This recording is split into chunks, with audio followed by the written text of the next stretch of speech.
Hello student, knowledge account YouTube চ্যানেলে তোমাদের প্রত্যেককে স্বাগত জানাই। WBPSC ক্লার্কশিপ পরীক্ষাকে কেন্দ্র করে আমাদের এই ক্লাসটা নিয়ে আসা হয়েছে, জিএসের প্র্যাকটিস ক্লাস।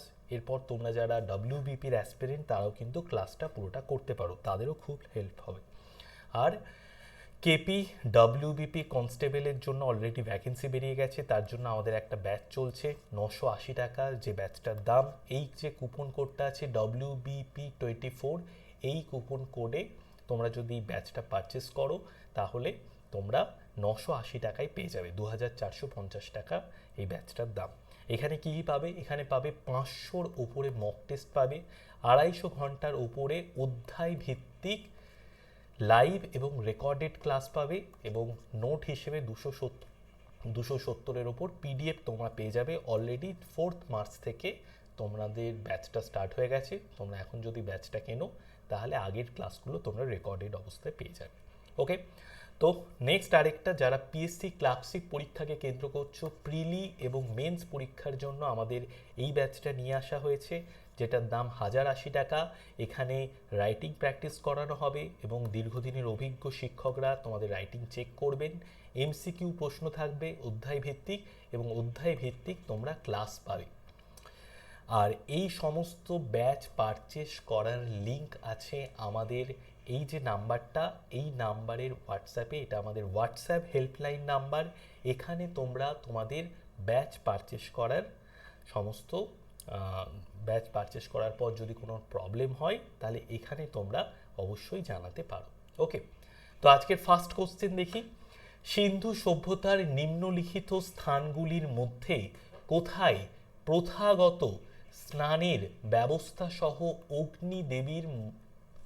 অগ্নিবেদী পাওয়া গেছে? তো প্রথাগত স্নানের ব্যবস্থা সহ অগ্নিবেদী পাওয়া গেছে, খুব ইম্পর্টেন্ট। প্রথাগত স্নানের ব্যবস্থা সহ স্বতন্ত্র অগ্নিবেদী পাওয়া গেছে কোথায়? কালীবঙ্গানে। রাইট অ্যান্সার হয়ে যাবে কালীবঙ্গান। কালীবঙ্গান হয়ে যাবে আমাদের রাইট অ্যান্সার। সিন্ধু সভ্যতার নিম্নলিখিত স্থানগুলির মধ্যে প্রথাগত স্নানের ব্যবস্থা সহ স্বতন্ত্র অগ্নিবেদী পাওয়া গেছে কালীবঙ্গানে। ইনফরমেশনগুলো জেনে নিই। কালীবঙ্গান এটি একটি প্রত্নতাত্ত্বিক স্থান, যেখানে লাঙল কর্ষিত ক্ষেত, উটের হাড়, বৃত্তাকার এবং আয়তকার কবর, প্রথাগত স্নানের ব্যবস্থা সহ স্বতন্ত্র আগুন বা যজ্ঞের বেদী পাওয়া গেছে। কালীবঙ্গানে কোনো নিকাশি ব্যবস্থা ছিল না। নিম্নলিখিত জৈন তীর্থঙ্করগুলির মধ্যে কোন কার উল্লেখ ঋগ্বেদে উল্লেখ করা হয়েছে? তো এই নিম্নলিখিত কোন জৈন তীর্থঙ্করের উল্লেখ আমরা ঋগ্বেদে পাই? তো রাইট অ্যান্সার কি হয়ে যাবে? ঋষভ ও আরিস্তানেমি, এই দুজনের উল্লেখ কিন্তু আমরা ঋগ্বেদে পেয়ে থাকি। জৈন তীর্থঙ্কর আরিস্তনেমি 22তম তীর্থঙ্কর, এবং ভগবান ঋষভ ইনি হলেন প্রথম তীর্থঙ্কর। এই দুজনের কথা আমরা ঋগ্বেদে পেয়ে থাকি, ঋগ্বেদে উল্লেখ করা হয়েছে। নন্দ রাজবংশের প্রতিষ্ঠাতা কে ছিলেন? খুবই সহজ কোশ্চেন।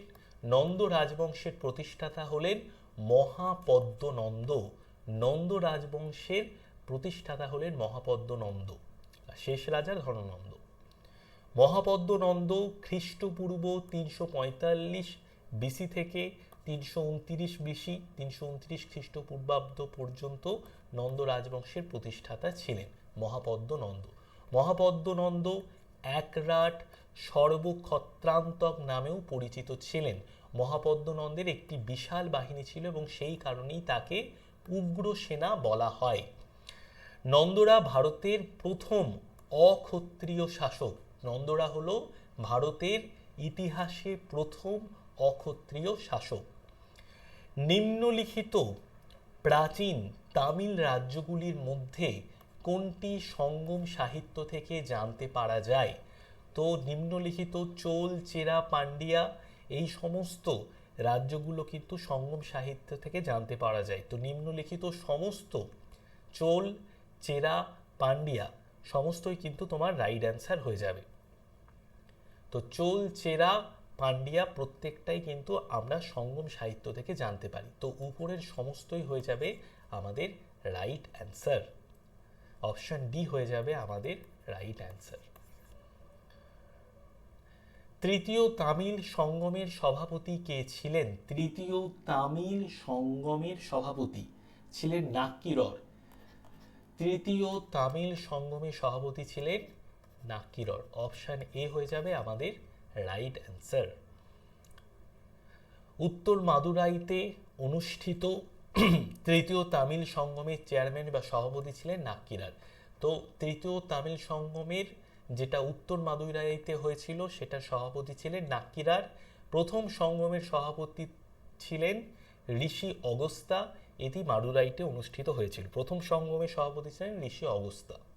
দ্বিতীয় সঙ্গমে তোলাকাপ্পিয়ার সভাপতিত্ব করেন। এটি কাটাপুরমে আহ্বান করা হয়েছিল। কাটাপুরমে হয়েছিল দ্বিতীয় সঙ্গম।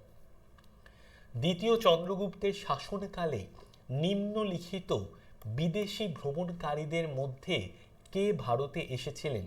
তো দ্বিতীয় চন্দ্রগুপ্তের শাসনকালে কে ভারতবর্ষে ভ্রমণকারীদের মধ্যে এসেছিলেন? রাইট অ্যান্সার কি হবে? দ্বিতীয় চন্দ্রগুপ্তের শাসনকালে ফাহিয়েন এই বিদেশি পর্যটক ভ্রমণকারী যিনি ভারতে এসেছিলেন। তো রাইট অ্যান্সার হয়ে যাবে অপশন বি। দ্বিতীয় চন্দ্রগুপ্তের শাসনকালে নিম্নলিখিত বিদেশি ভ্রমণকারীদের মধ্যে এসেছিলেন ফাহিয়েন। ফাহিয়েন দ্বিতীয় চন্দ্রগুপ্তের সময়কালে এসেছিলেন।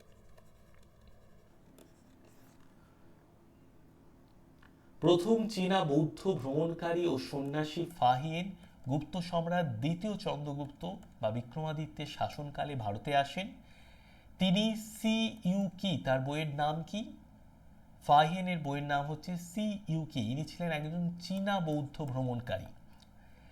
তো তিনি সি ইউকি বইটি লিখেছিলেন, যা সেই সময়ের, এই বই থেকে আমরা সেই সময়ের রাজনৈতিক ও সামাজিক অবস্থার বিশদ বিবরণ পেয়ে থাকি। বেশিরভাগ চোল মন্দিরের দেবতা কে ছিলেন? বিষ্ণু, শিব, ব্রহ্মা, কৃষ্ণ, এই চারজনের মধ্যে বেশিরভাগ চোল মন্দিরের দেবতা কে ছিলেন? বেশিরভাগ চোল মন্দিরের দেবতা হলেন শিব। বেশিরভাগ চোল মন্দিরের দেবতা হলেন ভগবান শিব।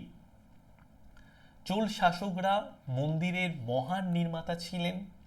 তাদের শাসনকালে সবচেয়ে দুর্দান্ত মন্দির দক্ষিণ ভারতে নির্মিত হয়েছিল। চোল মন্দিরগুলি তাদের ক্ষমতার সময়ের গুরুত্বের কেন্দ্রবিন্দু ছিল। বেশিরভাগ মন্দির ভগবান শিবের প্রতি উৎসর্গীকৃত। তার জন্য আমরা রাইট অ্যান্সার করেছি, বেশিরভাগ চোল মন্দিরের দেবতা ছিলেন শিব। এদের মধ্যে বৃহদেশ্বর মন্দির, গঙ্গাইকোন্ডা চোলপুরম, এই কয়েকটি মন্দির হচ্ছে উল্লেখযোগ্য মন্দিরের উদাহরণ। গান্ধীজি সর্বোদয় বলতে কি বোঝাতে চেয়েছিলেন? সর্বোদয় অহিংসা, অস্পৃশ্য বা দলিতদের উত্থান, নৈতিক মূল্যবোধের উপর ভিত্তি করে একটি নতুন সমাজের জন্ম, সত্যাগ্রহ। তো গান্ধীজি সর্বোদয় বলতে যেটা বোঝাতে চেয়েছিলেন সেটা হচ্ছে নৈতিক মূল্যবোধের ওপর ভিত্তি করে একটি নতুন সমাজের জন্ম দেওয়া। ঠিক আছে, তো অপশন সি হয়ে যাবে আমাদের রাইট অ্যান্সার। সর্বোদয় ছিল গান্ধীজির সবচেয়ে গুরুত্বপূর্ণ সামাজিক রাজনৈতিক আন্দোলন। সর্বোদয়ের অর্থ হিসেবে সার্বজনীন উত্থান বা সকলের কল্যাণ বোঝায়। সর্বোদয় দ্বারা গান্ধীজি নৈতিক মূল্যবোধের উপর ভিত্তি করে নতুন সমাজের জন্ম দিতে চেয়েছিলেন। নৈতিক মূল্যবোধের উপর ভিত্তি করে নতুন সমাজের জন্ম দিতে চেয়েছিলেন এই সর্বোদয় দ্বারা। আজাদ হিন্দ ফৌজ কোথায় প্রতিষ্ঠিত হয়েছিল? আজাদ হিন্দ ফৌজ কোথায় প্রতিষ্ঠিত হয়েছিল? সিঙ্গাপুরে। আজাদ হিন্দ ফৌজ প্রতিষ্ঠিত হয়েছিল সিঙ্গাপুরে। আজাদ হিন্দ ফৌজ 1943 সালে সিঙ্গাপুরে প্রতিষ্ঠিত হয়। এটি একটি ভারতীয় অস্থায়ী সরকার ছিল। ইন্ডিয়ান ন্যাশনাল আর্মি বা পরবর্তীতে আজাদ হিন্দ ফৌজ দ্বিতীয় বিশ্বযুদ্ধের সময় দক্ষিণ পূর্ব এশিয়ার 1942 সালে ভারতীয় জাতীয়তাবাদীদের দ্বারা গঠিত একটি সশস্ত্র বাহিনী। আজাদ হিন্দ ফৌজ নামে পরিচিত ভারতীয় জাতীয় সেনাবাহিনী আইএনএ 1943 সালের 21শে অক্টোবর সিঙ্গাপুরে প্রতিষ্ঠিত হয়। এই সংগঠনটি আজাদ হিন্দের প্রতিষ্ঠা সুভাষচন্দ্র বসুর ধারণা দ্বারা প্রাথমিকভাবে মোহন সিংয়ের অধীনে সিঙ্গাপুরের পতনের অব্যবহিত পরে 1942 সালে গঠন হয় প্রথম আইএনএ। 1943 সালে সুভাষচন্দ্র বসুর নেতৃত্বে পুনরুজ্জীবিত হওয়ার আগে সেই বছরের ডিসেম্বরে ভেঙে পড়ে। এটিকে আরজি হুকুমত ই আজাদ হিন্দ সেনাবাহিনী ঘোষণা করা হয়। তো রাইট অ্যান্সার হয়ে যাবে আমাদের সিঙ্গাপুর। আজাদ হিন্দ ফৌজ কোথায় প্রতিষ্ঠিত হয়েছিল? সিঙ্গাপুরে। ডাচরা প্রথম সালে 1605 ভারতে তাদের শক্তি প্রতিষ্ঠা করে। ডাচরা প্রথম কোথায় তাদের শক্তি প্রতিষ্ঠা করে? তো এটা রাইট অ্যান্সার হয়ে যাবে Masulipatnam, option C. Dutch East India Company 1602 সালে ইউনাইটেড ইস্ট ইন্ডিয়া কোম্পানি হিসেবে তৈরি করা হয়েছিল। এর প্রথম স্থায়ী ট্রেডিং পোস্ট ইন্দোনেশিয়ায় ছিল। ভারতে তারা 1605 সালে মুসলিপত্তনমে প্রথম কারখানা স্থাপন করে। 1610 সালে পুলিকটে, 1616 সালে সুরাট, 1641 সালে বিমিলিপট্টম আর 1653 সালে চীন সুরাতে তারা কারখানা প্রতিষ্ঠা করে। ভারতে কোথায় পর্তুগিজরা তাদের প্রথম কারখানা তৈরি করেছিল? তো পর্তুগিজরা ভারতে কোথায় তাদের প্রথম কারখানা তৈরি করেছিল? রাইট অ্যান্সার হয়ে যাবে কোচিন। কোচিনে পর্তুগিজরা তাদের প্রথম কারখানা তৈরি করেছিল। 15 শতকের শেষের দিকে পর্তুগিজরা যখন ভারত মহাসাগরে প্রবেশ করে, ভারতের দক্ষিণ পশ্চিম উপকূলে পৌঁছয়, তখন পর্তুগিজ ন্যাভিগেটর পেড্রো অ্যালভারেজ কারভাল 1500 সালে কোচিতে ভারতের মাটিতে প্রথম ইউরোপীয় বসতি প্রতিষ্ঠা করেন। ভাস্কো দা গামা ভারতের সমুদ্রপথের আবিষ্কারক, কত সালে? 1498। 1502 সালে সেখানে প্রথম পর্তুগিজ কারখানা প্রতিষ্ঠা করে এবং পর্তুগিজ ভাইসরয় আফোনসো ডি আলবুকা 1503 সালে সেখানে ভারতের প্রথম ইউরোপীয় দুর্গ নির্মাণ করে। 1663 সালে দাসদের দ্বারা জয় না হওয়া পর্যন্ত শহরটি পর্তুগিজ দখল ছিল। অনেক পর্তুগিজ স্থাপত্য এখনও শহরে বিদ্যমান আছে। নিম্নলিখিত জায়গাগুলির মধ্যে শীতের তাপমাত্রা -45 ডিগ্রি সেন্টিগ্রেড নেমে যায়। কোথায় শীতের তাপমাত্রা -45 ডিগ্রি সেন্টিগ্রেডে নেমে যায়? তো এটা হচ্ছে ড্রাসে, অপশন সি হয়ে যাবে আমাদের রাইট অ্যান্সার। দ্রাস অঞ্চলে। দ্রাস ভারতের শীতলতম স্থান। উচ্চতা প্রভাবিত ভূমধ্যসাগরীয় মহাদেশীয় জলবায়ু অনুভব করা যায় এখানে।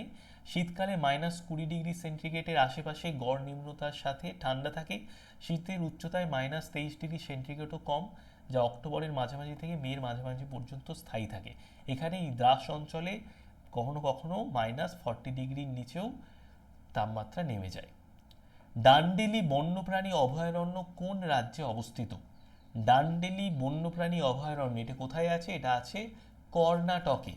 ডান্ডেলি বন্যপ্রাণী অভয়ারণ্য এটি কোন রাজ্যে আছে? কর্ণাটকে আছে। ডান্ডেলি বন্যপ্রাণী অভয়ারণ্য কর্ণাটকের উত্তরা কন্নড় জেলায় অবস্থিত। ডান্ডেলি বন্যপ্রাণী অভয়ারণ্য কর্ণাটকের উত্তরা কন্নড় জেলায় অবস্থিত। অভয়ারণ্যের একটি পাখি প্রেমীদের স্বর্গ, কারণ এখানে প্রায় 200 প্রজাতির ওপর পাখি বাস করে এই ডান্ডেলি বন্যপ্রাণী অভয়ারণ্যতে। এখানে ভারতীয় হর্নবিল এবং মালাবার পাইড হর্নবিলের জন্য সবচেয়ে বিখ্যাত এই ডান্ডেলি বন্যপ্রাণী অভয়ারণ্য। স্বাধীনতার পর ভারতের অবস্থা কি ছিল? বিকশিত, বিকাশ, অনুন্নত, অত্যন্ত পশ্চাৎপদ। তো এখানে রাইট অ্যান্সার হয়ে যাবে আমাদের অপশন ডি, অত্যন্ত পশ্চাৎপদ। স্বাধীনতার পর ভারতের অবস্থা ছিল। 1947 সালে ভারত যখন স্বাধীনতা পায় তখন অর্থনৈতিক পরিস্থিতি খুব খারাপ ছিল। ব্রিটিশ সরকার তাদের নিজেদের সুবিধার জন্য ভারতকে লুট করার পর থেকে এটি একটি অত্যন্ত পিছিয়ে পড়া অর্থনীতিতে তৈরি হয় ভারতবর্ষের অর্থনীতি। ভারত তার নিজের লোকেদের খাওয়াতে দারিদ্রতার মাত্রা খুব বেশি ছিল এবং লোকেদেরকে খাদ্য সরবরাহ করতেই অক্ষম ছিল। কাঠের গুঁড়ো দিয়ে ঢাকা বরফ সহজে গলে না কেন? তো কাঠের গুঁড়ো দিয়ে বরফকে ঢাকা থাকলে কেন বরফ সহজে গলে না? এটা থাকছে তোমাদের হোমওয়ার্ক। এই কোশ্চেনটা থাকছে তোমাদের হোমওয়ার্ক। তোমরা যারা যারা কোশ্চেনের অ্যান্সারটা জানো তারা প্রত্যেকে কমেন্টে লিখে দেবে। মস্তিষ্কের যে অংশটি আমাদের শরীরের সংবেদনশীল প্রতিক্রিয়াগুলোকে নিয়ন্ত্রণ করে, মস্তিষ্কের কোন অংশটা আমাদের শরীরের সংবেদনশীল প্রতিক্রিয়াগুলোকে নিয়ন্ত্রণ করে? তো রাইট অ্যান্সার হয়ে যাবে হাইপোথ্যালামাস। এটা আমাদের শরীরের সংবেদনশীল যে প্রতিক্রিয়াগুলো হয় সেই প্রতিক্রিয়াগুলোকে হাইপোথ্যালামাস নিয়ন্ত্রণ করে। মস্তিষ্কের হাইপোথ্যালামাসের মাধ্যমে সংবেদনশীল প্রকাশকে নিয়ন্ত্রণ করে, যা দেহের সংবেদনশীল প্রতিক্রিয়া সিস্টেমগুলির উপর নিয়ন্ত্রণ রাখে। হাইপোথ্যালামাস ক্ষুধা, তৃষ্ণা, ব্যথা, আনন্দ, যৌন তৃপ্তি, ক্রোধ, আক্রমণাত্মক আচরণ এই সমস্ত ইত্যাদি নিয়ন্ত্রণ করে। কোন জীব এক ব্যক্তি থেকে অন্য ব্যক্তির মধ্যে রোগ সৃষ্টি করে? কোনো জীব এক ব্যক্তি থেকে অন্য ব্যক্তির মধ্যে রোগ সৃষ্টি করে তাকে কি বলে? তো কোনো জীব যদি এক ব্যক্তি থেকে অন্য ব্যক্তির মধ্যে রোগকে ছড়িয়ে দেয় তাকে কি বলে? তাকে বলে ভেক্টর। অপশন সি হয়ে যাবে আমাদের রাইট অ্যান্সার। একটি সংক্রামিত থেকে কোনো অসংক্রামিত প্রাণী বা উদ্ভিদ কোনো রোগ সৃষ্টিকারী জীবাণু সংক্রমণ করে তা ভেক্টর হিসাবে পরিচিত। মিনামাটা রোগ কোন ধরনের জল দূষণ প্রভাবে ঘটে? মিনামাটা রোগ কোন জল দূষণের প্রভাবে হয়? তো যদি পারদের মাধ্যমে পারদের মধ্যে দিয়ে যদি জল দূষণ হয় পারদের জন্য, তাহলে কিন্তু আমরা এই মিনামাটা রোগটা দেখতে পাই। তো রাইট অ্যান্সার হয়ে যাবে অপশন ডি, পারদ। মিনামাটা রোগের কারণে জাপানের মিনামাটা শহরটি বিশ্বব্যাপী পরিচিত। এটি হলো পারদের বিষক্রিয়ার কারণে সৃষ্ট স্নায়বিক ব্যাধি। রোগটি 1956 সালে আবিষ্কৃত হয়েছিল। এটি একটি স্থানীয় রাসায়নিক কারখানা থেকে শিল্প বর্জ্য জলে মিথাইল মার্কারি ছড়িয়ে পড়ার কারণে হয়েছিল, যা 1932 থেকে 1968 পর্যন্ত অব্যাহত ছিল। প্রাণীদের মধ্যে এই রোগের দ্বারা সবচেয়ে ক্ষতিগ্রস্ত হয় বিড়াল, যার প্রভাব যথেষ্ট গুরুতর ছিল, যার ফলে এই রোগের অন্য একটা নাম হচ্ছে মিনামাটা রোগের আরেকটি নাম হচ্ছে ড্যান্সিং ক্যাট। মিনামাটা রোগের আরেকটি নাম হচ্ছে dancing cat fever. Dancing cat fever. বিশ্বব্যাপী প্রতি বছর কোন দিনটিকে বিশ্ব নাট্য দিবস হিসেবে পালন করা হয়? বিশ্বব্যাপী প্রতি বছর কোন দিনটিকে বিশ্ব নাট্য দিবস হিসেবে পালন করা হয়? রাইট অ্যান্সার হবে 27 মার্চ। এই দিনটাকে বিশ্ব নাট্য দিবস হিসেবে পালন করা হয়। বিশ্ব থিয়েটার বা নাট্য দিবস 1962 সালের 27 মার্চ থেকে সারা বিশ্ব জুড়ে পালিত করা হয়, যাতে সারা বিশ্বে থিয়েটার শিল্পের যে রূপগুলো সেইগুলো থিয়েটারটা আরো ভালোভাবে প্রচার পায়। তার জন্য 1962 সালে 27 মার্চ থেকে বিশ্বজুড়ে, সমগ্র বিশ্ব জুড়ে বিশ্ব থিয়েটার বা নাট্য দিবস পালন করা হয়। কোন ঘটনা আলোর তির্যক প্রকৃতি প্রতিষ্ঠা করে? তো কোন ঘটনা আলোক তির্যক প্রকৃতি প্রতিষ্ঠা করে? রাইট অ্যান্সার হয়ে যাবে মেরুকরণ ঘটনা। কোন ডিভাইসটি এসি কারেন্টকে ডিসি কারেন্টে রূপান্তর করতে ব্যবহৃত হয়? Ammeter, galvanometer, rectifier, transformer. কোন ডিভাইসটি এসি কারেন্টকে ডিসি কারেন্টে রূপান্তর করতে ব্যবহার করা হয়? তো রাইট অ্যান্সার হয়ে যাবে রেকটিফায়ার। এই ডিভাইসটা এসি কারেন্টকে ডিসি কারেন্টে রূপান্তর করতে ব্যবহার করা হয়। সিয়াচেন হিমবাহটি কোথায় অবস্থিত? তো সিয়াচেন হিমবাহ কোথায় অবস্থিত? নুব্রা উপত্যকার উত্তরে এই সিয়াচেন হিমবাহটি অবস্থিত। নুব্রা উপত্যকার উত্তরে সিয়াচেন হিমবাহটি অবস্থিত। নুব্রা উপত্যকার উপরে সিয়াচেন হিমবাহটি অবস্থিত। সিয়াচেন হিমবাহ হিমালয়ের পূর্ব কারাকোরাম রেঞ্জে অবস্থিত। এটি সমুদ্রপৃষ্ঠ থেকে গড়ে 18,000 ফুট উচ্চতায় অবস্থিত। 18,000 ফুট উচ্চতায় এই সিয়াচেন হিমবাহ অবস্থিত। হিমবাহটি প্রায় কত কিলোমিটার দৈর্ঘ্য নিয়ে প্রসারিত? প্রায় 76 কিলোমিটার দৈর্ঘ্য নিয়ে প্রসারিত রয়েছে। এটি কারাকোরামের 5টি বৃহত্তম হিমবাহের মধ্যে একটি হিমবাহ। এটি ভারতীয় উপমহাদেশে মিষ্টি জলের বৃহত্তম একক উৎস এবং এটি নুব্রা নদীর উৎস, যা শেষ পর্যন্ত সিন্ধুতে গিয়ে মিলিত হয়েছে। এখানে প্রধান বিন্দু হলো সাল্টানো রিচ। প্রধান বিন্দু হলো সিয়াচেন হিমবাহর সাল্টানো রিচ। নিম্নলিখিত কোন জেলা ভুটানের সাথে সীমানা ভাগ করে না? তো আমাদের দেশের প্রতিবেশী দেশ হচ্ছে ভুটান। তো ভুটানের সাথে আমাদের রাজ্যের কোন জেলা সীমানা ভাগ করেনি? দার্জিলিং সীমানা ভাগ করেছে। দার্জিলিং সীমানা ভাগ করেনি। দার্জিলিং, কালিম্পং, জলপাইগুড়ি, আলিপুরদুয়ার। তো আলিপুরদুয়ার সীমানা ভাগ করেছে, জলপাইগুড়িও সীমানা ভাগ করেছে, কালিম্পং সীমানা ভাগ করেছে, কিন্তু দার্জিলিং সীমানা ভাগ করেনি। তো রাইট অ্যান্সার হয়ে যাবে আমাদের অপশান এ।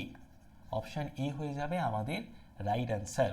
ভুটানের সাথে কোন জেলা সীমানা ভাগ করেনি? দার্জিলিং। মণিপুর রাজ্যকে নাগাল্যান্ড রাজ্য থেকে পৃথক করে যে পাহাড়ি পরিসর সেটি হলো, তো কোন পাহাড়ি পরিসর নাগাল্যান্ড রাজ্য থেকে মণিপুর রাজ্যটাকে পৃথক করে? তো রাইট অ্যান্সার হয়ে যাবে আমাদের বারাইল পাহাড়। বারাইল পাহাড় মণিপুর রাজ্যকে নাগাল্যান্ড রাজ্য থেকে পৃথক করে। বারাইল রেঞ্জ আসামের সর্বোচ্চ পার্বত্য পরিসর। এটি মণিপুর রাজ্য এবং নাগাল্যান্ড রাজ্যকে পৃথক করে। এটি আসামের ডিমা হাসাও জেলায় অবস্থিত। ব্রহ্মপুত্র এবং বারাক অববাহিকার মধ্যে এটি রয়েছে। এটি পশ্চিম মেঘালয়, পূর্বে নাগাল্যান্ড এবং মণিপুর পর্যন্ত বিস্তৃত। পশ্চিমবঙ্গের পূর্বতম ও পশ্চিমতম অংশের মধ্যে মধ্যে দূরত্ব কত? তো পশ্চিমবঙ্গের পূর্বতম এবং পশ্চিমতম অংশের মধ্যে যদি একটা পুরো স্ট্রেট লাইন টানা হয় তাহলে তার দূরত্ব কত হবে? দূরত্ব হবে 320 কিলোমিটার। 320 কিলোমিটার। অপশন বি হয়ে যাবে আমাদের রাইট অ্যান্সার। তো ক্লাসটা যদি ভালো লাগে অবশ্যই লাইক করে দিও। আর আমি প্রতিদিন ক্লাস নিয়ে আসছি সোম থেকে শুক্র, কন্টিনিউ লাইভ ক্লাস করার চেষ্টা করো। গদর পার্টির প্রতিষ্ঠাতা কে ছিলেন? গদর পার্টির প্রতিষ্ঠাতা হলেন সোহান সিং ভকনা, বসন্ত কুমার বিস, রামপ্রসাদ বিসমিল, ভগৎ সিং। তো গদর পার্টির প্রতিষ্ঠাতা কে? এটাও তোমাদের হোমওয়ার্ক থাকছে।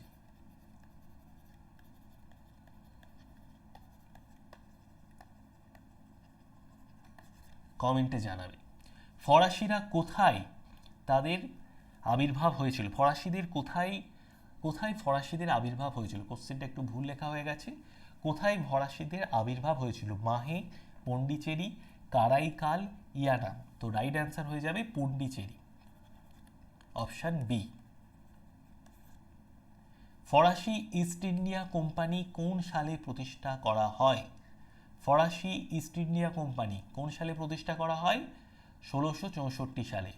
1664 সালে ফরাসি ইস্ট ইন্ডিয়া কোম্পানি প্রতিষ্ঠিত হয়েছিল।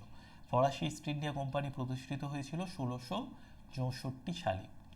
কোন যুদ্ধে সিরাজদৌল্লা লর্ড ক্লাইভের কাছে পরাজিত হন? একদমই সহজ কোশ্চেন। কোন যুদ্ধে? পলাশির যুদ্ধে। পলাশির যুদ্ধে মির্জাফরের সহযোগিতায় লর্ড ক্লাইভ সিরাজদৌল্লাকে হারিয়ে দিয়েছিল। কত সালে এই পলাশির যুদ্ধটা হয়েছিল? 1757 সালে। তালিকোটার যুদ্ধ কবে হয়েছিল? 1526, 1565, 1576, 1587। তো রাইট অ্যান্সার হবে আমাদের তালিকোটার যুদ্ধ হয়েছিল 1565 খ্রিস্টাব্দে। 1565 খ্রিস্টাব্দে তালিকোটার যুদ্ধ হয়েছিল। তালিকোটার যুদ্ধ 1565 খ্রিস্টাব্দে 26শে জানুয়ারি হয়। বিজয়নগর সাম্রাজ্য এবং দাক্ষিণাত্যের সুলতানদের মধ্যে এটি একটি জলবিভাজিকা নিয়ে যুদ্ধ হয়েছিল, যার ফলে বিজয়নগরের এই যুদ্ধে পরাজয় ঘটে, যা মারাঠা সাম্রাজ্যের আগে দক্ষিণ ভারতের অন্যতম সেরা ভারতীয় সাম্রাজ্যকে দুর্বল করে দেয়। বিজয়নগর সাম্রাজ্যকে দুর্বল করে দেয় এই যুদ্ধ। তালিকোটা বিজাপুর শহরের কাছে উত্তর কর্ণাটকে অবস্থিত। তো আজকের ক্লাস এতদূর অবধি। প্রতি সোম থেকে শুক্র আমার জিএসের ক্লাস থাকে সকাল 10টায়। প্রত্যেকে এই জিএসের ক্লাসটা লাইভ অ্যাটেন্ড করার চেষ্টা করো। আর যদি ক্লাসটা ভালো লাগে লাইক করে জানিও, কমেন্ট করে বলো। ওকে, বেস্ট অফ লাক। আবার পরবর্তী ক্লাসে তোমাদের সঙ্গে দেখা হবে।